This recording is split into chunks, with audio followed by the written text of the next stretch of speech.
Newsfirst, face to face with Mariam Gunvijaya. A very good evening. You're watching yet another edition of the Face to Face on TV1, where we dive deeper into Sri Lanka's political arena. I'm Mariam Gunvijaya, and our guest this evening is an executive committee member of the National People's Power, Chathuranga Abeysinghe. Very good evening, Chathuranga, and welcome on the show. Good evening, and thank you. Right, I feel like the talk of the town these days is the NPP visit to India. Everybody has been talking about it. There's so many opinions going around. Right. So to start off, would you like to tell us how this invitation actually came in? Yeah, so basically the political change that we wanted to make, the strategies we laid out has been for 2 years, right? For the last 2 years, we have been organizing the ground, doing our political campaigns across educating people. At the same time, we know that we were working for a strategy, the international ties, right? For if you look at last 1 year, we met almost all the delegates, embassy heads in Sri Lanka, in main countries. And so India, probably we would have met 2 to 3 times. And very recently there was an official invite from the government of India for NPP to visit. So in order to improve our ties, bilateral, the diplomatic ties, because our party never had that kind of a interest or a invite officially, so we prepared for it. Team decided to go. 2 objectives. One was the increasing the diplomatic ties and the understanding what India and in their strategies and what they think about Sri Lanka.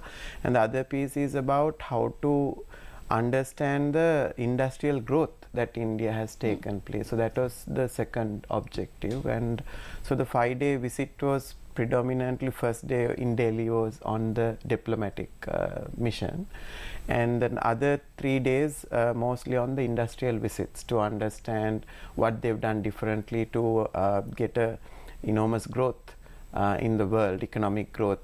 India would have struggled in the development side, but from economic growth perspective, they have done a tremendous job. So NPP's visit, not only under Disanayaka, there were 3 more joined this delegation, and they wanted to understand the other good things that we can learn from India. So those are the 2 objectives. So when it comes to why they invited, we feel that it's what we've been doing. And we have a very strong probability of winning the next election. I think that probably is why they invited us to understand what we want to do, our policies, and also to know our leader more better. So now the government of Sri Lanka is anyways working with India. Yeah. But for an opposition party, the National People's Power, to visit India and have talks with the External Affairs Minister, their National Security Advisor, and even the private sector, what do you think is NPP's position when it comes to Sri Lanka-India ties? So not only India, Sri Lanka, now how we see is that the world has superpowers, right? So the US, the Chinas, the Russias, the Indians are superpowers, and we are a very tiny nation that now even bankrupt, right? Okay. So in terms of in order for Sri Lanka to navigate, we as NPP believe that we need to have an unaligned policy. But what's different? How is your position different from the other major political parties in the country?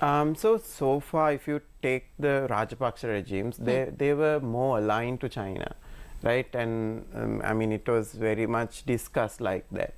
And there were certain times in the history Sri Lanka was more aligned to India, or sometimes that we bypassed India and went. And there were a lot of repercussions around it. So our the foreign policy is very much clear in terms of the non-aligned policy, but we are very much in understanding that Sri Lanka is in the Indian economic zone.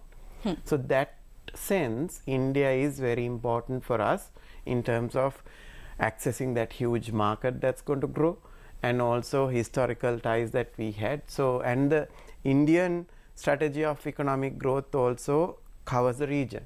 So therefore, for our economic ties, India is a very key player in our next phase of the country.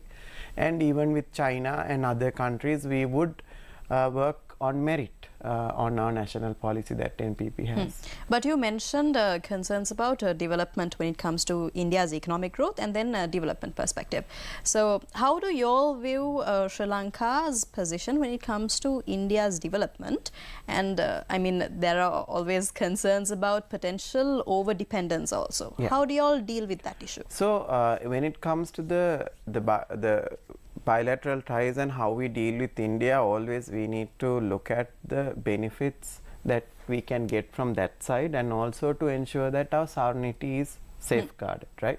So there are certain, I mean, if you really take the technology that they have gathered and also the access to their market. Now, for example, we've historically gone into a free trade agreement with India, right? But now it looks like it's one-way street. Right? We bring so much of stuff and we send little. So it's not about the agreement itself and whether we really thrive the policy that we wanted to run.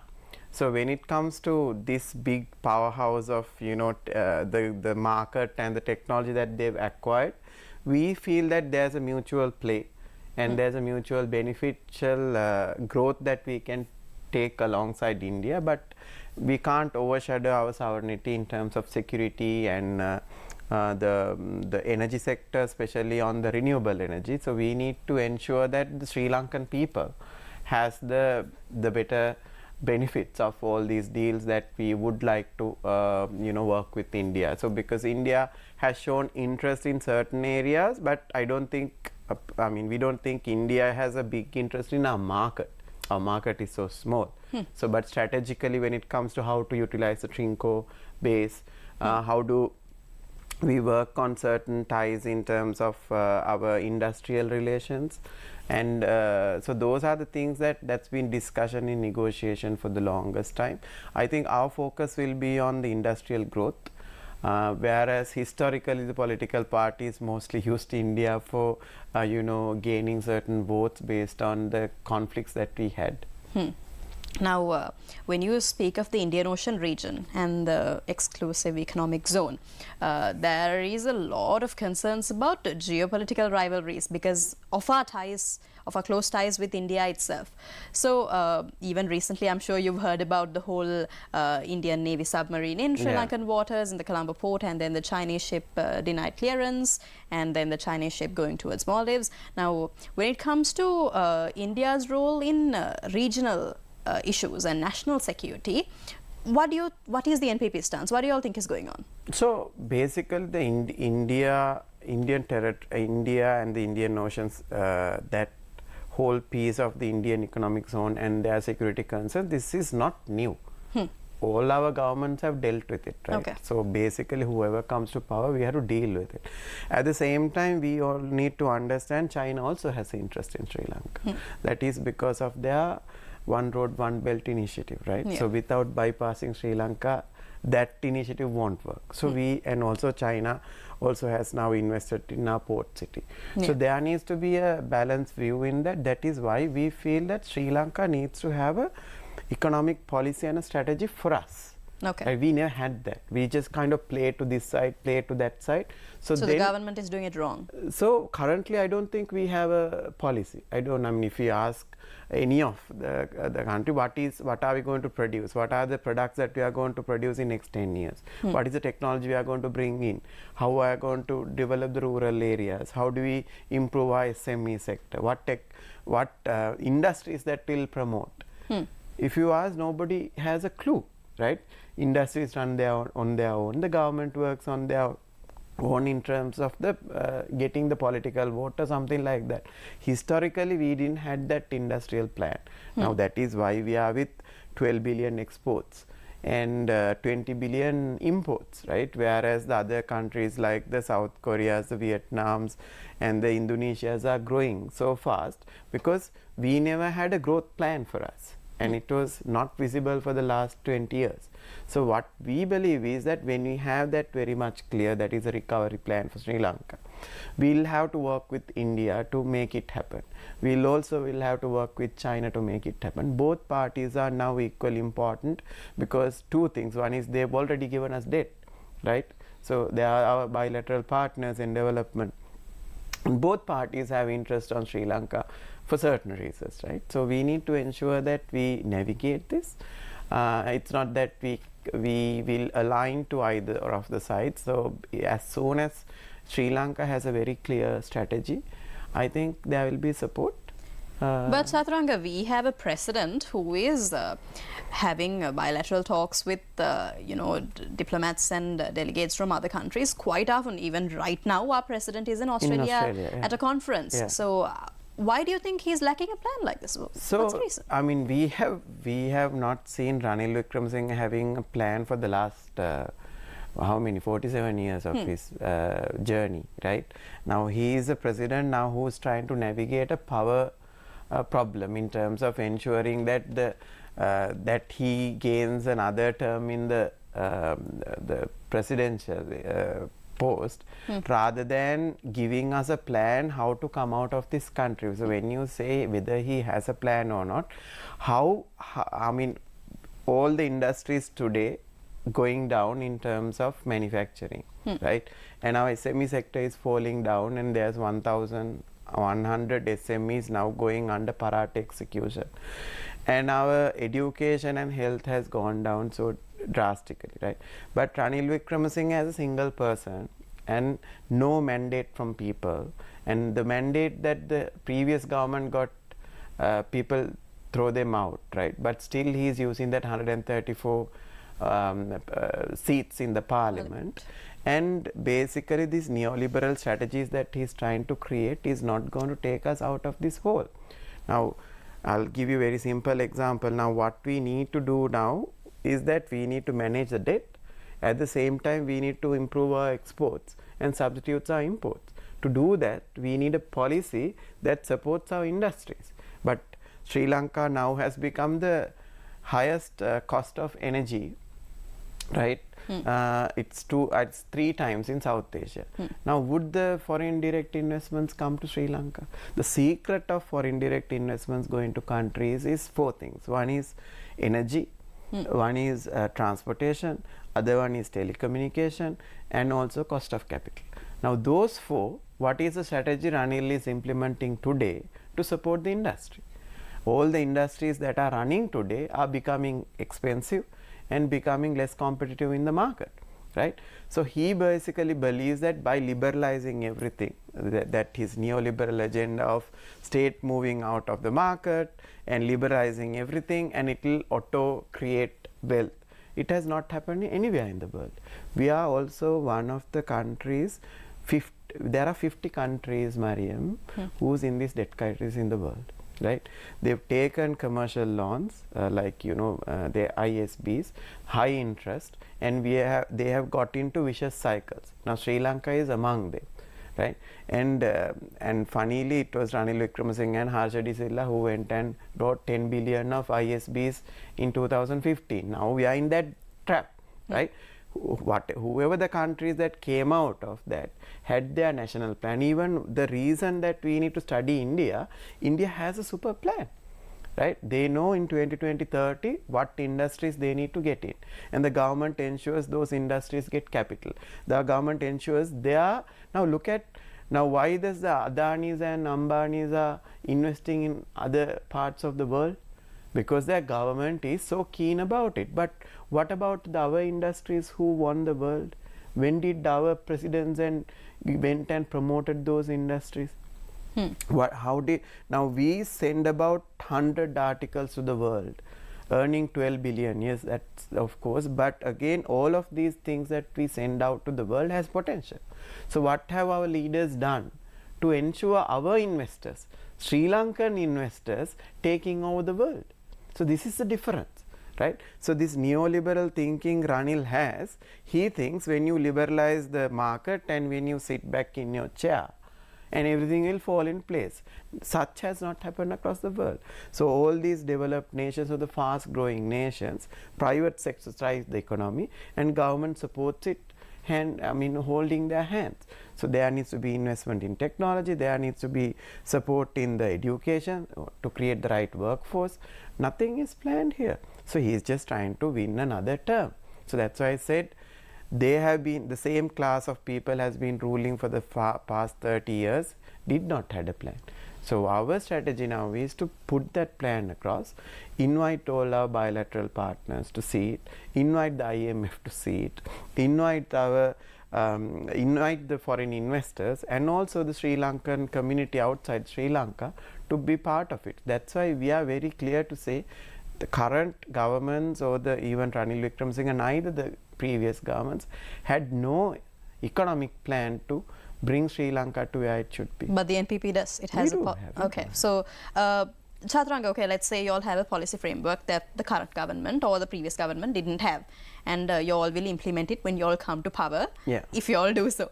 But how, now I feel like one of the very big concerns among the people is that the governments are failing to ensure transparency. There's no accountability in the country. That's what everyone is talking about.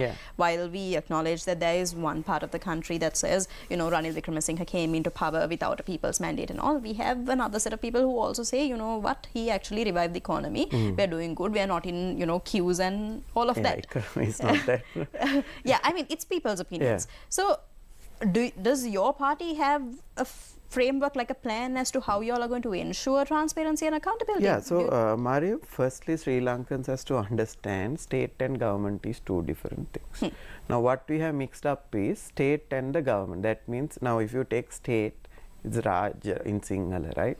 So state has state services like the departments and all that need to be run state.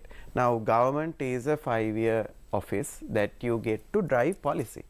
Right now in Sri Lanka, all these state institutes like the departments, the SOEs, who has controlled it so far? The minister, right? So our very clear, when we come into power, we will create this clear demarcation. The politicians are different, distinguished from the state. State has to be run by the secretaries.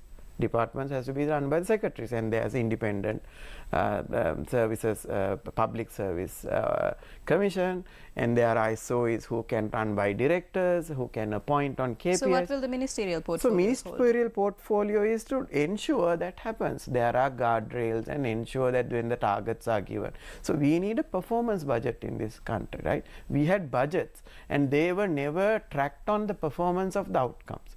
Say for example, I'll give you one, say education. Now what was the target we had and where are we today? Nobody knows about it, right? But then all the ministers would say, I did this change, but no, it's the secretaries and the think tanks who does those things. So if you go to India, why do you meet the secretaries? Because state and government is separate. What happened in Sri Lanka is the politician influence the government sector. He influenced what the department should do in policy. He influenced whom to take into office and what positions to be given. He influenced how do you recruit and what not to recruit. The government officials or the politicians were the ones who decided what the length of the road or the size of the road. So NPP is very clear that we would ensure that there's a clear distinction between the government, the role of the politician, and also the public service. So if we can make this independent body, that is where that we could bring this transparency and all that. Now when it comes to this technological transformations which other countries have taken, now good example, we already visited the Indian the UIDA, that is Unique Identification Authority, right? So that is where we said that every individual have a unique digital ID so that everything that you do is traced, right? And India did that, right? And also like South Korea did that. So ensure that the technologically, digitally your government services are running. Why is it not happening in Sri Lanka? If I recall right, I think they have told that they will do it. So now how many years now, right? So South Korea did it in 1991, right? So what happens So we are just lagging. The reason is the politicians' personal interest. So every time you digitize something, it becomes transparent. But Chathuranga, in the end of the day, they will be the ones who are overlooking anyways, even if the secretary does the job, even if the authorities do the job. You said the minister has to overlook the thing in the end of the day. So minister has to be responsible, right? Now, if you are... But don't you think they can manipulate it then? No, because now there's one reason that how we distinguish, because we are a team. We are not individuals who came to politics. I work for a private company. I believed in the cause JVP is believing in, I joined them, right? And we have a team that who's collectively responsible.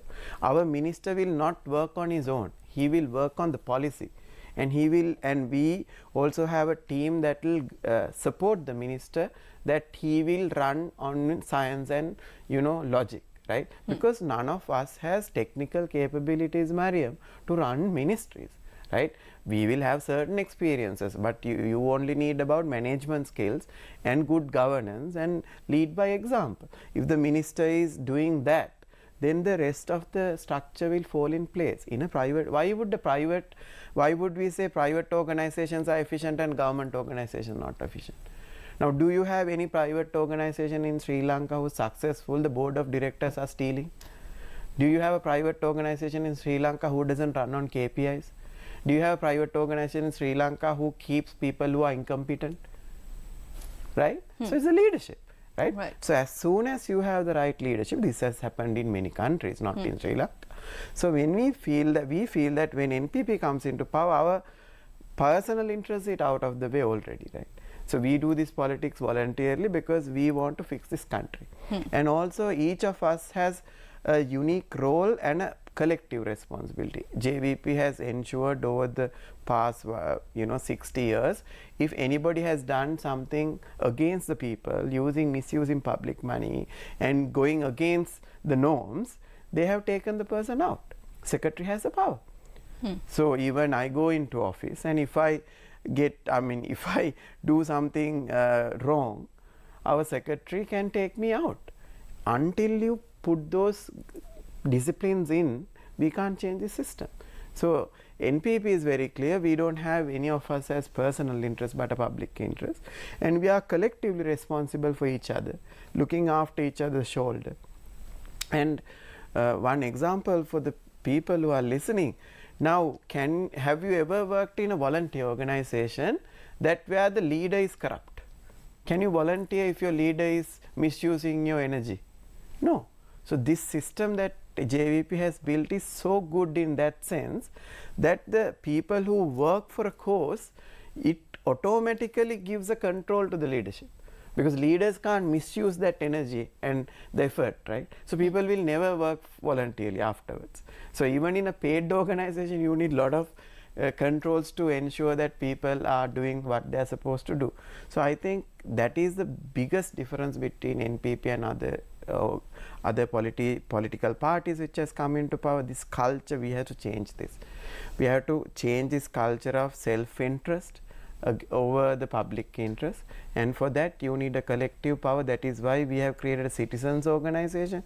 Not only the politicians are responsible, the people who are down in the different units we have, structures we created, district committees, the local councils, all those things, people will be collectively responsible. So that can give us assurance that we can do this change, especially on the state transparency and. Okay, so I just picked up a question real quick. Yeah. You drew several comparisons to private sector and public sector, and even about volunteers. Simply tell me, is NPP pro-privatization or against it? Because there were multiple concerns recently when it came to SLT especially. So are you all pro-privatization or are you against it? So I think you can't, I think we need to agree that we can't ask that question in that way, because we are against privatization of certain sectors. Why? Because our industrialization and the economic growth plan needs those things. That's why I said in the first thing.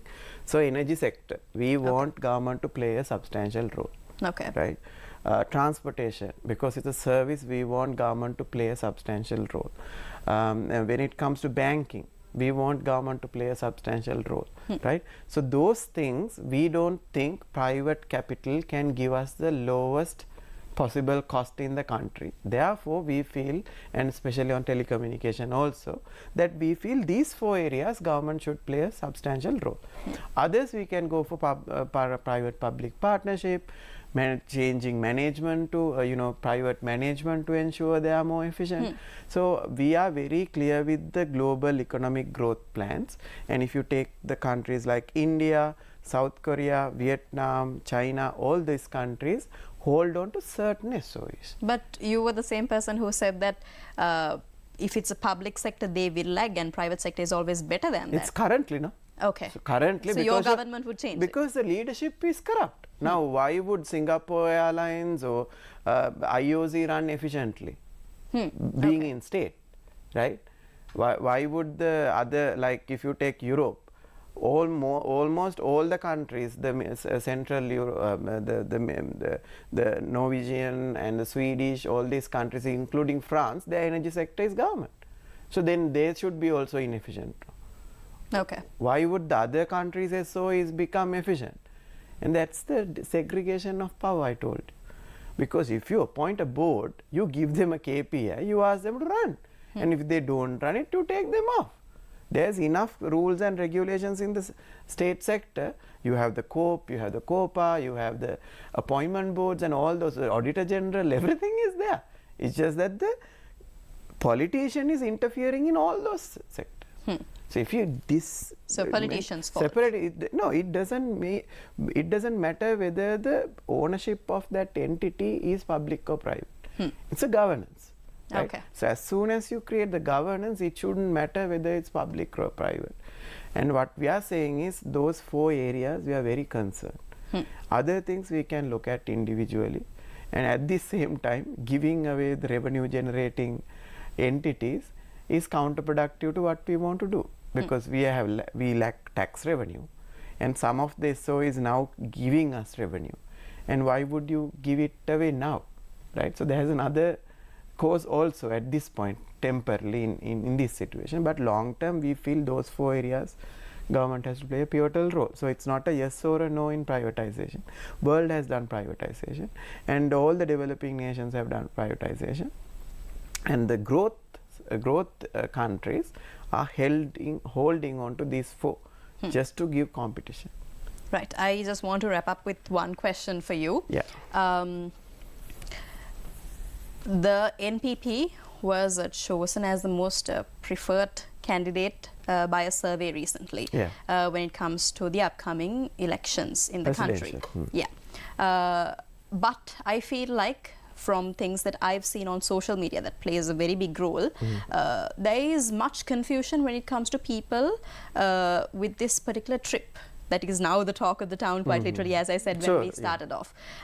So do you think that this trip is playing a positive role when it comes to your party's position and view to the public?